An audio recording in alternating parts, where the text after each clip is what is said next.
warahmatullahi wabarakatuh. Perkenalkan, nama saya Pina Aprian Erwin. Saya guru kelas 5 di SDN Panyingkiran 2, Kabupaten Sumedang, Jawa Barat. Saya peserta pembatik level 2 tahun 2020.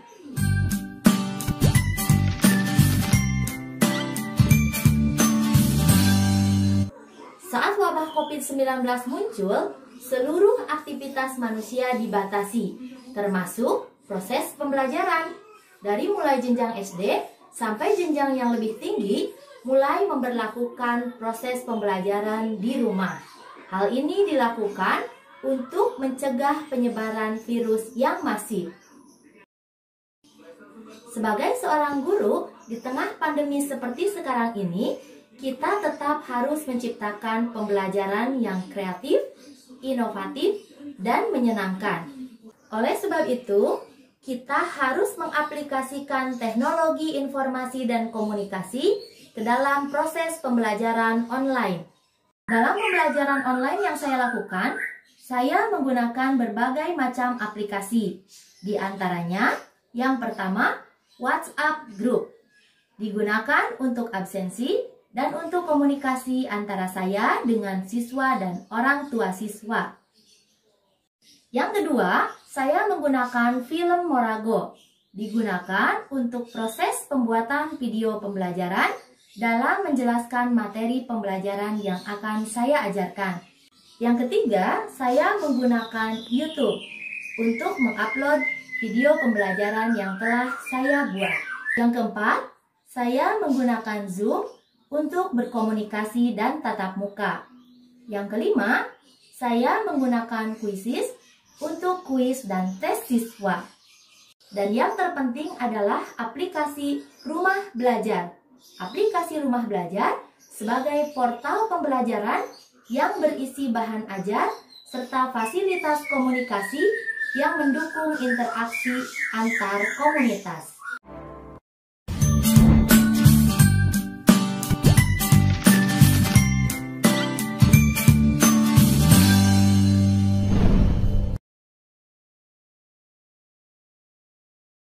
Dalam Rumah Belajar, terdapat fitur-fitur yang sangat membantu dalam proses pembelajaran.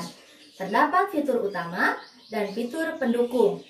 Fitur utama dalam Rumah Belajar diantaranya adalah sumber belajar, laboratorium maya, bank soal, dan kelas digital. Sedangkan fitur pendukungnya diantaranya adalah BSE atau buku sekolah elektronik, peta budaya, wahana jelajah angkasa, dan perkembangan kepribadian berkelanjutan. Adapun modal pembelajaran yang saya gunakan selama mengajar pada masa pandemik seperti sekarang ini, yaitu Discovery Learning. Sintaks Discovery Learning diantaranya yang pertama, stimulation atau rangsangan, dengan menggunakan video pembelajaran yang telah saya buat sendiri dan telah saya upload di YouTube, dan linknya saya bagikan di grup WhatsApp.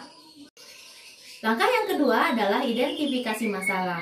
Setelah siswa melihat tayangan video pembelajaran, siswa mulai mengidentifikasi masalah. Yang ketiga, pengumpulan data. Di sini siswa menggunakan portal Rumah Belajar. Bisa dengan fitur BSE dan juga video pembelajaran yang tentunya tersangkut paut dengan materi yang tengah diajarkan. Yang keempat, pengolahan data. Yang kelima, pembuktian. Dan yang keenam, kesimpulan atau generalisasi, yaitu dengan menggunakan aplikasi Zoom. Dan yang ketujuh, evaluasi, menggunakan aplikasi Quizizz. Berikut adalah testimoni dari siswa-siswi saya selama pembelajaran di rumah menggunakan aplikasi Rumah Belajar. Hai sahabat Rumah Belajar, nama saya Naya Diva. Saya siswi kelas 6 SDN Panyingkiran 2 Sumedang. Aplikasi Rumah Belajar sangat membantu saya belajar selama di rumah. Dengan aplikasi Rumah Belajar, belajar menjadi lebih mudah. Bisa di mana saja, kapan saja, dan dengan siapa saja. Terima kasih Rumah Belajar. Dari matahari, panas dari matahari Assalamualaikum sahabat Rumah Belajar. Belajar dengan Rumah Belajar sangat asik dan menyenangkan. Belajar jadi lebih mudah, bisa di mana saja, kapan saja, dan dengan siapa saja. Terima kasih Rumah Belajar. Ayo teman-teman download Rumah Belajar. Portal Rumah Belajar sangat bermanfaat dalam proses pembelajaran, baik sebelum pandemi, saat pandemi, dan sesudah pandemi. Terima kasih portal Rumah Belajar. Dengan Rumah Belajar, belajar jadi sangat menyenangkan. Belajar bisa di mana saja, kapan saja, dan dengan siapa saja. Terima kasih Rumah Belajar. Wassalamualaikum warahmatullahi wabarakatuh.